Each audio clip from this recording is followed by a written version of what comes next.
Donald Trump, last Friday announced his intent to gut the board of the Kennedy Center and appoint himself as chairman. He griped about woke shows, all the woke shows. And you know what it said to me? He's never seen a show ever. And then guess what? He admitted it. He admitted he'd never been to the Kennedy Center to see a show. Welcome back to Hysteria, the podcast that is proudly a product of our nation's public education system. You went to public high school, right? Shout out to Creekside High School in Fairburn, Georgia. Yes, indeed, I did. Rhinebeck High School, class of 94. Holla. Holler. All right, here we go. It's education time because we can't get enough. Since the education department was established in 1979, conservatives have been trying to take it down. I don't know what their beef is, but they're like, Jimmy Carter did a thing and now let's undo a thing. Will Trump be the one to finally do it? Is he going to take down the Department of Ed? Well, good news-ish. A president cannot shutter an entire department with the wave of a Sharpie. Wait, really? No, he can't. Huh. What about getting rid of Black History Month wholesale? Can he do that? No. Oh, okay. He can't get rid of. He could say that in the government you can't have a group potluck to celebrate Black History Month, as is in the government a way of celebrating many of the history months. But he cannot. He cannot take it away, Erin. Good to know. Because you know what? We'll just keep celebrating it. And by we, I do mean me. Correct. Same. Okay, so what can he do then? Well, he can make it hard. He can start shutting down the spigot. As they used to, I don't know. Did you watch Succession? Oh, yes. Okay. My favorite, because it's true now. So much of what happened in Succession is happening right now.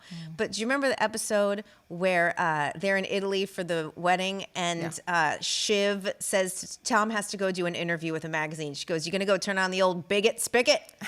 Because that's just what they did. They walked in, they turned on the bigot spigot. Yeah. So Trump, he can make it hard. He can stop, he can slow down money. He can do, look, it's everything he's doing now. He knows it's all going to be challenged in court, right? He tried to stop the funding. It gets challenged in court. Chaos ensues. Nobody knows what they can do. Right. So they don't do anything. Right. So they don't do anything. And even people like you and I have to spend time Googling to be like, wait, what really just happened? Yeah. You know, and like, Erin, I like literally worked in the Senate and I still have to be like, wait, because these questions have never really come up before. Right. You know, things being challenged that were not previously challenged. And it's like, well, let's find out. Well, we're in the finding out stage. We're in the finding out stage. So based on his presidential campaign, we know Trump had an idea for education in America. It included incorporating prayer into classrooms, expanding school choice, and increasing the influence of parents and the local school board on public schools.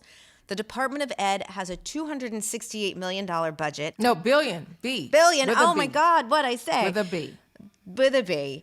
It's responsible for administering student loans, for running programs for low-income students like Title I and IDEA, and enforcing civil rights laws that prevent discrimination in public schools. The agency is the smallest out of all cabinet-level departments with only 4,400 employees. Okay. So, yesterday, Tuesday, the Doge I can't believe we're being forced to say the word Doge. Sure. The Doge X account announced that the Department of Education terminated 29 DEI training grants totaling $101 million and terminated 89 contracts worth $881 million. According to the New York Times, the majority of contracts hit were for the Institute of Education Sciences portfolio, including education innovation and research grants. Many projects that lost funding included a large-scale effort to gather and analyze data on school safety. Seems like we need to know that. Student performance and support for disabled youth. Yeah, that seems like useful data. What? I'm sorry. If you think that the only way to protect, okay, let's level set.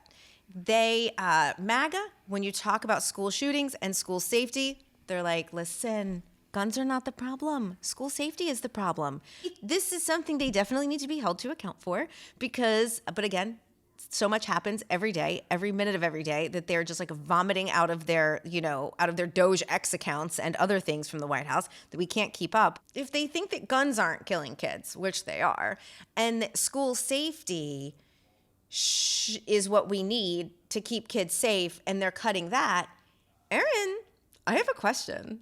Are they actually pro-life? Or pro-student? I mean, I'm thinking about student performance. We just learned that like the average student in 2024 was nearly half a grade level behind where they were before the pandemic in math and reading. So seems like we might need to know, how our kids are doing in terms of student performance as well. But again, I mean, to your point, what happens when they're out of the womb, you're on your own. That part, I think, is certainly been clear from the time that they are born to the time that they are in school and beyond. So, support for disabled youth is something that is very important and something that the Department of Education has helped to facilitate. So what does any of this look like? What is even what he would like to do, from prayer in classrooms to expanding school choice? How does that get implemented without a Department of Education? That's the thing. How? What happens? Do they just send tweets from the Doge account to tell administrators what they're doing? Maybe we make up yet another quasi-government agency. Life's coming at us pretty fast here. And so to help people kind of understand that, we did, this deep dive explainer over at the 19th on, just kind of addressing the question of, whether Trump can eliminate the Department of Education. As we have already said, the answer is no. That is certainly his goal. I mean, he said that he basically wants Linda McMahon, the education secretary that he has nominated, to put herself out of a job. Yeah. This is alarming to many, education leaders, and should be alarming to all Americans. You talk about the Department of Education being a place that enforces civil rights of students. Like that is a thing that really matters. They need a place to go when, they are being discriminated against, harassed. Who is going to address that when they're that not going to DOJ? Right. If Trump actually did want to totally dissolve, we joked, we were like, he can't do it. How can he not do it? We probably are going to see what we've been seeing in this first month of him being in office, pushback in the legal arena. So I guess we'll be waiting to see, where that comes from, who does that, who challenges him in his attempt to do this. I don't know what, if anything, Congress is going to do on this front to push back against this, because legally, he cannot do this. Where are our co-equal branches of government, I guess, right, as a check and or balance to what he is doing in this area as well? Well, right. And some Republicans tried the last time Trump was president to eliminate the department. They tried to eliminate it the last session, actually. Yeah. And 60 House Republicans were opposed to it. So I don't know if now that Trump is president, does that mean they're going to get on board? But I do feel like getting Congress to agree to shut down the Department of Education has downstream effects that they would all become very quickly aware of. And it would not happen. But again, they can make it as low functioning as they can. Yeah. And right. I think that is what you saw kind of in his first term, was the Department of Education that really was not particularly proactive. But yeah, you do wonder kind of where Congress is going to be on this, especially to the extent that their constituents care about what happens to the Department of Education. What do you think the dangers of leaving educational decisions up to the local level are? 2 words: book bans. Right. I think we've seen some of the consequences of what it means to, when education becomes a partisan issue. Because by the way, you have teachers and students in red states and blue states, right? Like education should not be a partisan issue, and yet the battlefield of the culture war has often been the classroom in our country's history. On that note, we're going to take another break. We'll be right back. Hysteria is brought to you by Article. Article makes it effortless to create a stylish, long-lasting home at an unbeatable price. Article offers a curated range of mid-century modern, coastal, and Scandi-inspired pieces that not only shine on their own, but also pair seamlessly with nearly any other Article product. This thoughtful design approach makes it incredibly easy to mix and match, helping you create a space that feels cohesive and stylish. Also, Article takes great care in curating its collection, focusing solely on high-quality, meaningful pieces that will stand the test of time. There's no filler. Every item is chosen for its craftsmanship, design, and lasting value. You can immediately tell the difference in quality when you receive an Article piece. For me, I have this ottoman. It is so cozy. It looks beautiful in our house. It's got big, thick thread. I love it. My husband loves it. The cats love it. And the cats can't ruin it either. It is literally the perfect piece in our house. We always get compliments when people come over. When we received it, the packaging was meticulous. The weight and feel of the product is wonderful. And, there was very, very little assembly required. So Article offers fast, affordable shipping across the US and Canada with options for professional assembly if you prefer hands-on experience, which I have also done and is excellent. Have a question or need help with your design choices? Article's customer care team is available 7 days a week, offering knowledgeable support and even free interior design services to help you get your home just right. With Article's 30-day satisfaction guarantee, you can shop with confidence knowing that if you're not completely in love with your new furniture, you can easily return it. This peace of mind ensures you can invest in your home without hesitation. Article's offering our listeners $50 off your first purchase of $100 or more. To claim, visit article.com/hysteria and the discount will be automatically applied at checkout. That's article.com/hysteria for $50 off your first purchase of $100 or more. Hysteria is brought to you by Honeylove. I love Honeylove. Let me tell you why. Because up until I met Honeylove, I hated underwear. I just hated it. Sometimes I didn't wear it because it irritated me in every possible way. I don't need to feel bad during the day when I think about my underwear. It would pinch me, it would leave marks. One actually left a tiny little bruise because it was too small, even though I bought it in a size that theoretically was 2 sizes too big. But ever since I have tried Honeylove, everything is just smooth and silky and comfortable. I don't feel like I have it on. I even accidentally went to bed once in Honeylove. That has never happened with any of my other underwear. Honeylove is an independent, female-founded brand, and all Honeylove products are intelligently designed by women who actually wear them, including founder Betsy, who is highly involved in the development of each product. Honeylove recently launched the CrossFlex bra, which I own, designed to support you all day in and out of your workout routine. Wear it during your workday and at your workout. Honeylove bras are supportive and wire-free thanks to bonding technology that lifts without underwire. You deserve a bra that's lightweight and comfortable without sacrificing support. A great bra is the foundation for any outfit. Start every outfit with Honeylove and elevate your style. Honeylove shapewear is designed to move with you. Say goodbye to pesky shapewear that rolls down as soon as you hit the dance floor. Wanda Sykes actually does a great stand-up routine about this. She calls her stomach Esther because my Esther, when she gets mad or has a little bit of dinner in shapewear that's not Honeylove, things just start to roll down. And then you have the telltale roll down around your waist where everybody knows that your shapewear has rolled down. Not so with Honeylove. Honeylove shapewear is just as easy to get on as it is to take off and was made with a convenient opening in the panty area for super easy bathroom trips. No costume change required. Honeylove products feature lingerie-inspired design details that you'll want to show off and high-quality fabrics that feel like a dream against skin. Treat yourself to the best bras and shapewear on the market. Save 20% off Honeylove at honeylove.com/hysteria. Use our exclusive link to get 20% off at honeylove.com/hysteria to find your perfect fit.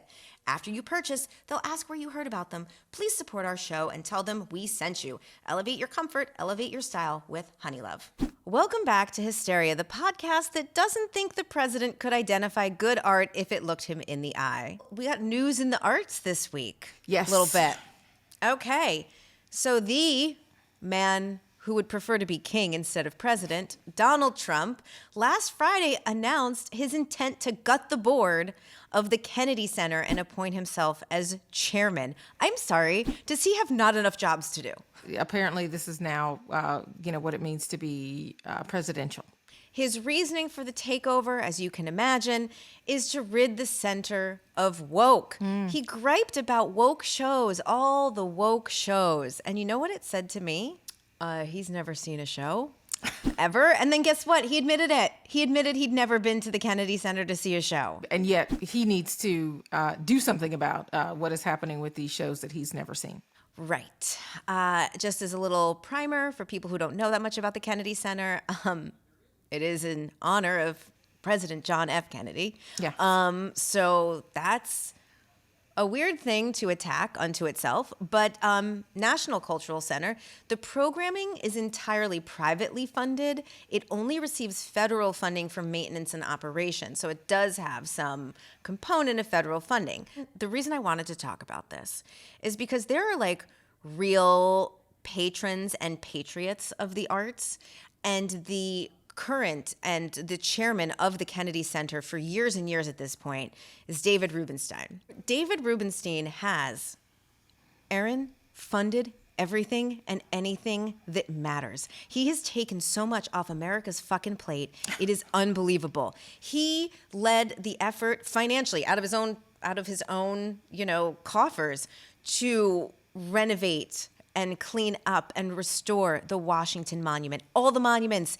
Iwo Jima, all the monuments, Erin. He has done them all. He has like a copy of the card, like one of the Magna Cartas. He lends them around the world. This man cares so much about history and preserving history. I think he has also taken the pledge to like give away, 99% of his fortune. He is a mensch. Sounds pretty woke to me. I don't know. Gotta go. He is a man who cares about preserving history. Couldn't Trump look at that as the good old days? I mean, doesn't that count for something? It's giving woke. So, obviously got to get Richard Grinnell in there as interim executive director. But I mean, the Kennedy Center also, again, yes, it is named for John F. Kennedy, but it has been a bipartisan for years operation for generations. And all of a sudden, even the Kennedy Center now is going to be politicized. I mean, look, we know art can be political. I mean, certainly we know that. Of course. But like Republicans and Democrats alike have patronized the Kennedy Center and been honored in the Kennedy Center. That this is now yet kind of another casualty of our politics. It really is unfortunate. I know this is not a place that every American necessarily will get to go to in their lifetimes, but the Kennedy Center Honors is certainly something that Americans can watch every year. It is special, and the Mark and Twain Prize for comedy, Yeah. like it is.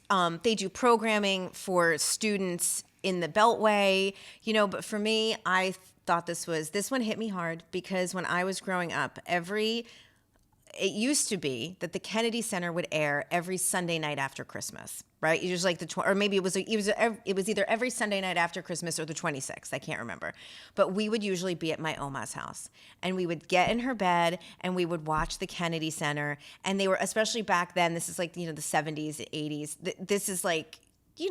This is like her people. They were the people that she grew up with and that she loved. And I always just thought it was such a special memory that when I got to the White House, it was one of the things that I really sort of engaged in and participated in. I loved going to the Kennedy Center. To anybody listening, please Google Heart, the band, Heart's tribute to Led Zeppelin at the Kennedy Center. It is among the greatest covers of all time. And if by, going woke, what Donald Trump is talking about, that Hart brought out an all-black female choir to sing backup to Led Zeppelin, give it to me in my veins directly, because it is one of the most exciting performances you will ever see. I was actually on the board of the Kennedy Center. I was on the board of trustees for several years after I left the White House. And it's like such a special place. And it's also just hard to think that he didn't get this idea because Caroline Kennedy decided to try to stick the shank in her cousin for HHS secretary. Do you think, Erin, is it possible he's that petty? Anything is possible right now, Alyssa. So would not, we know that, he talks about retribution and revenge a lot. So perhaps for some people who may be thinking, this is just some elite conversation. No, like the Kennedy Center it is a thing that is part of Americana, right? And so I think that is also part of the motivation for the president to try to take this over. I mean, as he is trying to take over so much of what we think of as American greatness.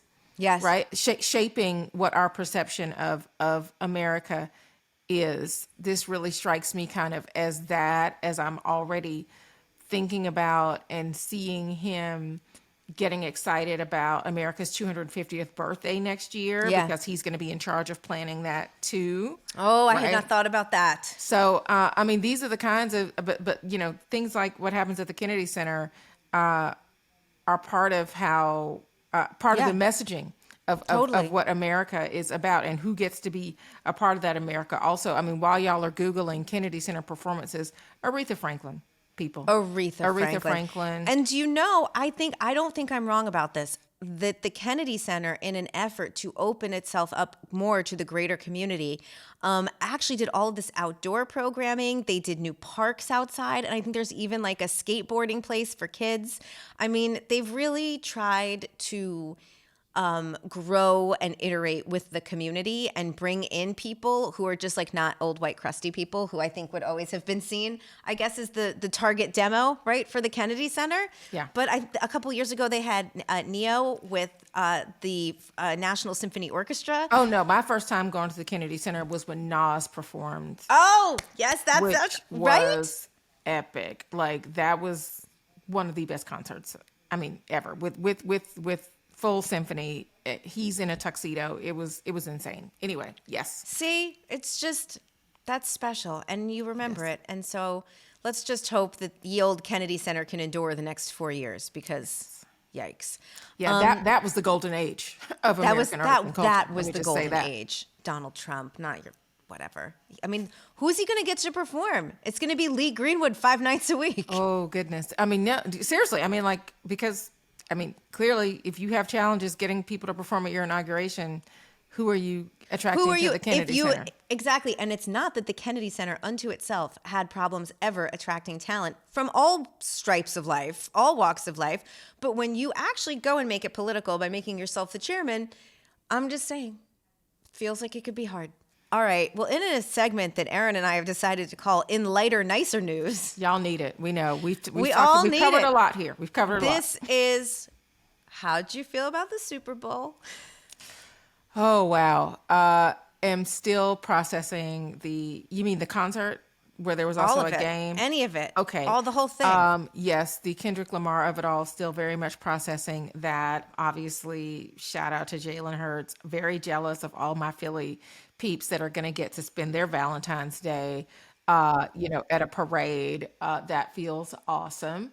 But no, I mean, Super Bowl was so chef's kiss on every level. Like the Eagles were dominant. Kendrick Lamar was dominant. Like it was the 4 hours of feel good night. The Pisces escapist in me definitely appreciated 100%. Those 4 hours. It was focus everything. On this. It was the commercials. I loved the commercials. Okay, what was your favorite commercial? Okay, so if I'm being a trite bitch, obviously Duncan. Okay, Jeremy Strong making fun of himself as a method actor, 10 out of 10, no notes, chef's kiss. But how about all of the commercials that featured women? You know what? It's funny that you say that, Alyssa, because literally was just looking at an Adweek article that said there were even more white men featured in Super Bowl commercials than there were last year. Something like 70% of the people that were in Super Bowl ads were white men this year. So, I mean, yes, there was definitely women's representation. Loved the Nike ad. Loved the Nike ad. That was so powerful. We'll be rewatching that for inspiration, like I watch Rocky clips. But also, I have to say the one that is just kind of burned into my brain that I wish I could get rid of. That Seal commercial was weird as hell. Which one was that? Mountain Dew. Oh, where he is a seal. With the skin hat.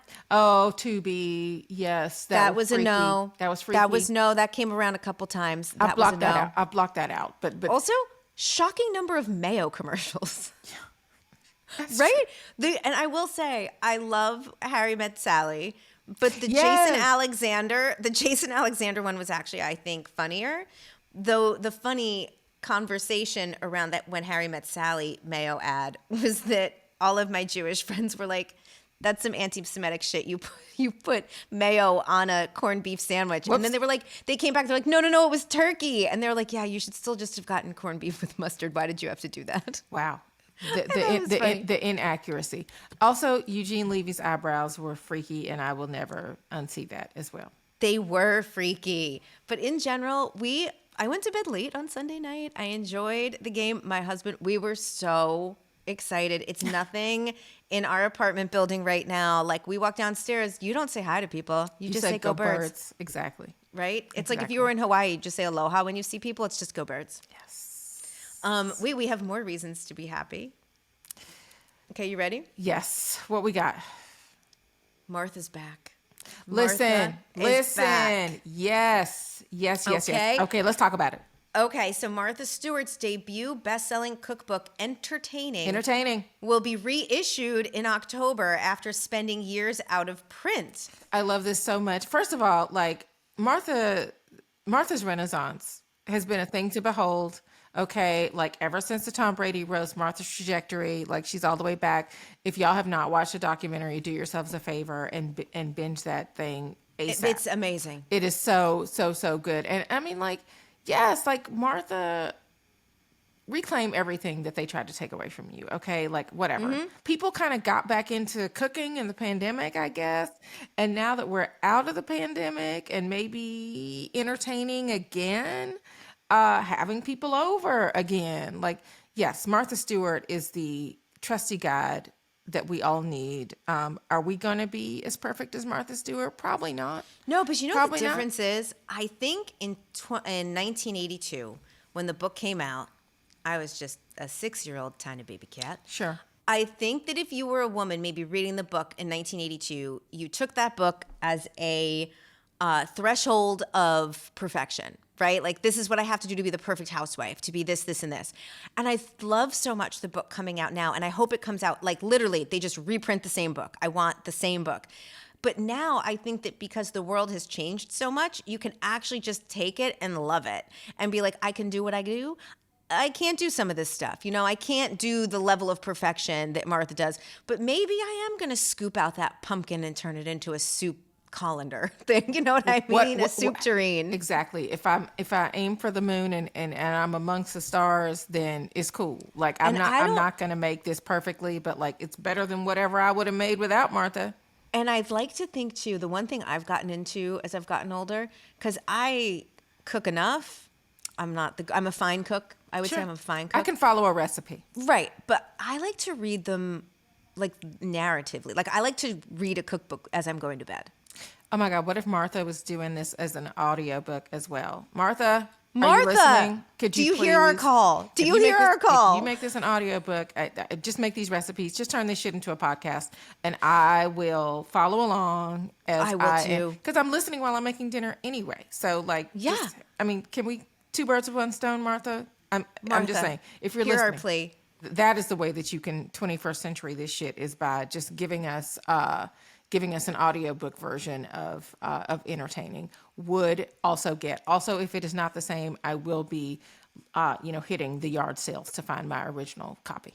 Obviously. You know, she used to do some sort of estate sale every couple of years up in Bedford. So I'm just telling you, this is our pinky promise across Zoom. Oh yeah. Next time Keep we're going me together. Posted. We're going together. Keep me posted. I will hit that. And also, I mean, let the Martha Stewart continue, people. We need all the Martha Stewart that we can get now. She was at the Super Bowl this weekend. Did you see she got asked? And in multiple commercials. Oh, that's right. She was in multiple commercials. I enjoyed it. Yes, more Martha Stewart. They asked her, they said, Martha, what's your number one accessory for the Super Bowl? And she just always has it. She goes, sunglasses, of course. We'll be right back with Sani Petty. Hysteria is brought to you by Armor Colostrum. You guys know I'm always on the lookout for ways to strengthen immunity and gut health, improve my fitness and metabolism, and enhance my skin and hair radiance. Well, I recently discovered an incredible product, Armor Colostrum. As you guys know, I talk about it all the time. My gut health is not ideal. It's not great. I had been told by loads of folks that colostrum might benefit me, but I never knew which one to buy. I tried Armor, 10 out of 10. It has definitely helped me with my digestion, helped me feel better. I have more energy. I'm sure, unlike me, y'all have heard about Armor Colostrum by now. It's been the best kept secret of industry insiders for a while, but word is finally getting out, and for good reason. Armor Colostrum is everywhere these days, and when I first heard about it, I thought it was almost too good to be true.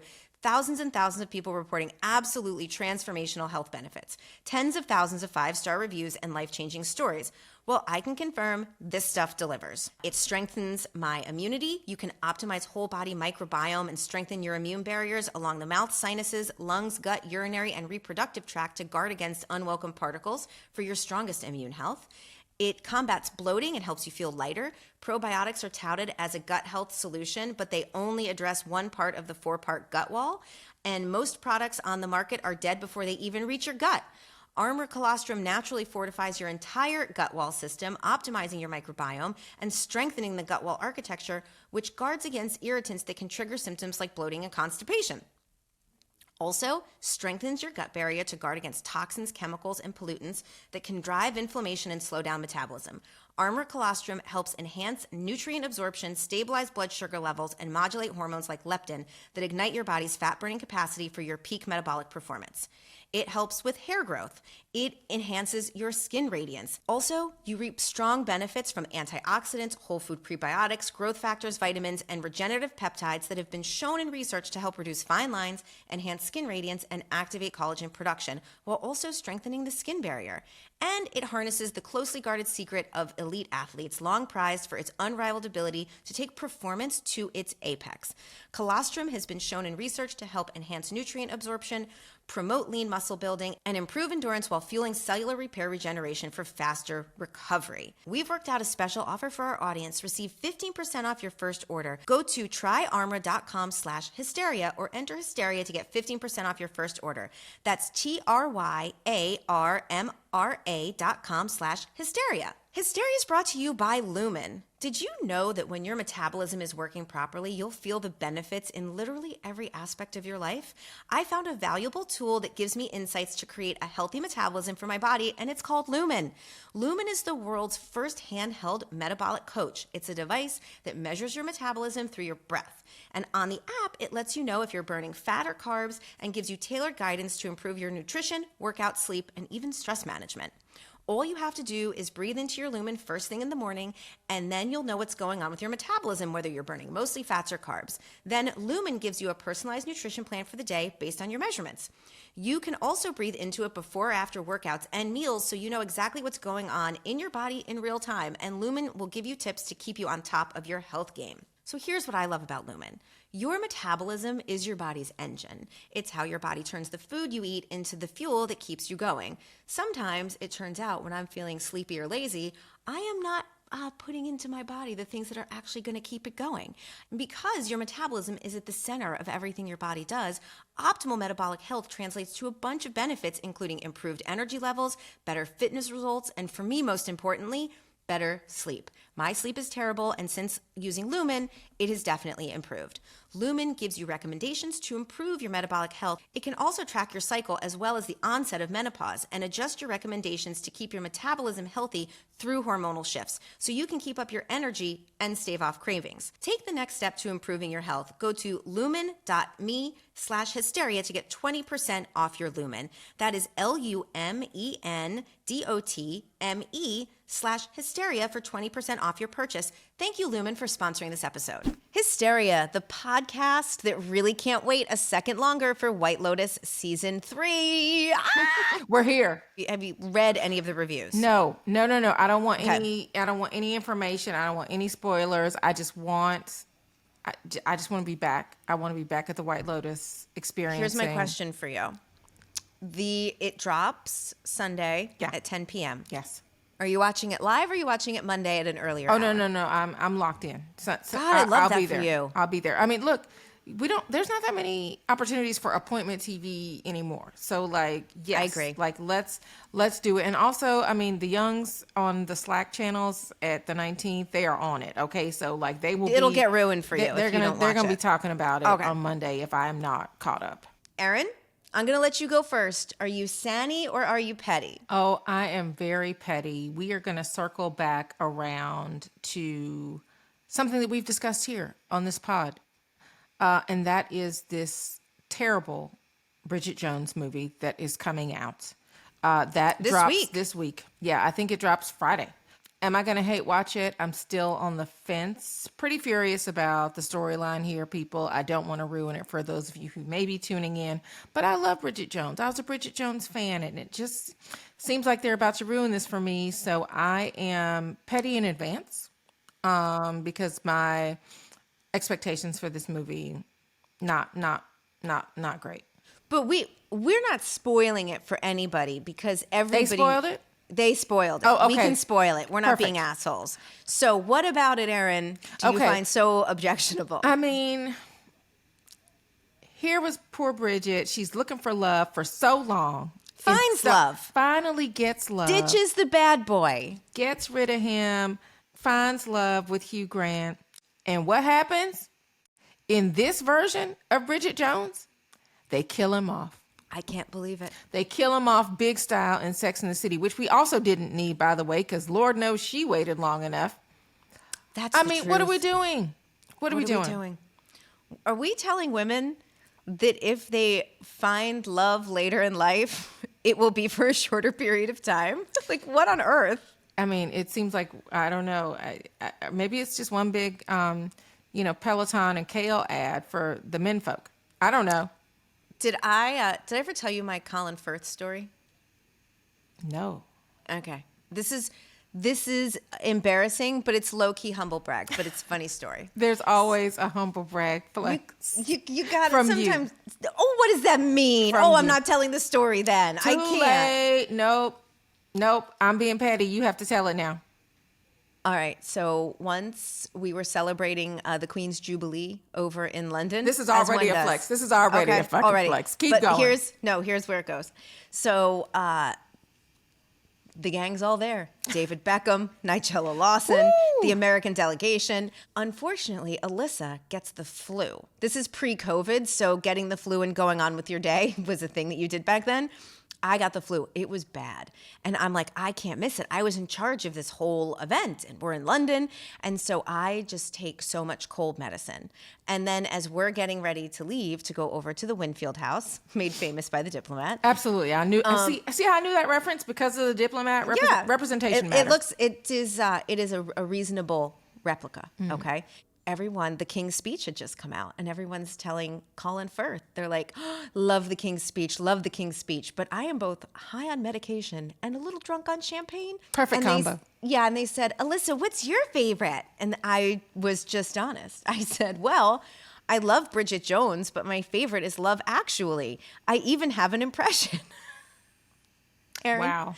I pretended to be the children in Love Actually when he goes to bring them their presents, and his wife at the time was like, do the impression. And Valerie Jarrett's like, do the impression. David Beckham's over the corner. I'm like, oh my God. I was so high he thought I was hot. And Sure. I stand there and I go, we hate Uncle Jamie. We love Uncle Jamie. Okay. No one thought it was funny. Except me. I was like, this is funny. It was just not funny. And then I realized people were in fact laughing. He was stone-faced. Everyone was laughing, but girl, they were laughing at me, not with me. They were laughing at you. They were laughing at me. Oh. But whenever I think of Bridget Jones or Colin Firth, it takes me back to that special night where I embarrassed myself in a room near the Queen. Thank you for your service. Thank you so much. Thank you so much. All right, I'm feeling Sanny and petty. Okay, what you got? It's like not petty. Maybe I'm just feeling weird. So I'm watching TikTok, on Sunday, As getting ready for the game. And I come across the University of Minnesota dance team doing their routine to This Woman's Work by Kate Bush. Okay. Those two things don't go together. It was their annual, it was the National Dance Championship, right? Yes. This is it. It's huge. And I start watching this and I was like, do these tiny baby cats know the movie? like, do they know the movie She's Having a Baby? That this, like, things are different now. Like, there aren't as many, like, theme songs to movies as there used to be. Remember, like, when we were growing up, everything had, like, a theme song, and you'd go buy the single, and you'd, like, listen to it to death. Well, the song from She's Having a Baby with Kevin Bacon and Elizabeth McGovern was this woman's work, which is played while Elizabeth McGovern is almost dying in childbirth. And so I'm thinking to myself, these kids couldn't have watched the movie. They couldn't have watched the movie. And then, Erin, they get to the end of the dance. They saw the movie. Oh, no. It was exceptionally done. I was riveted. They were getting huge cheers. I was just like, I guess I just thought to myself, is this like what the world has come to? That it is this song that that got them so motivated and wanted to do it. Like they were exceptional. But I've watched it so many times. I'm like looking for clues. And so I've been watching it on my phone. I'm like, they must have seen. No, they didn't see it. They didn't see it. Then I looked at it on my computer and I realized that only one of the dancers is a male. And so it is the Kevin Bacon. It is like the last 30, 45 seconds of the thing are the end of the movie. And I just say 10 out of 10 for creativity, 10 out of 10 for emotional cutting for those of us in Gen X that remember watching that movie when we were probably like, and you probably shouldn't have been watching that movie. Let's be honest. I probably shouldn't. Having a baby, Dirty Dancing, also not appropriate for our age range, right? No. Yeah, yeah. I was watching the Puppy Bowl, so that was my Sanity moment my pre-gaming. That was nice. That was probably, I watched a little bit of Beth Stern's Kitten Bowl. Thank you, Errin Haines, for coming on for the last 2 weeks. I hope to have you back in the spring. I hope to be back in the spring. What do you think about that? A little bit. We can regroup on how Pisces season went down for us. Well, I must return for Pisces season. We got to do it. Oh, that's so true. Okay. Anyway, so then it is settled. We will see you in a few weeks. Yay! And listeners, we'll be back next week with an all new episode. Have a great week.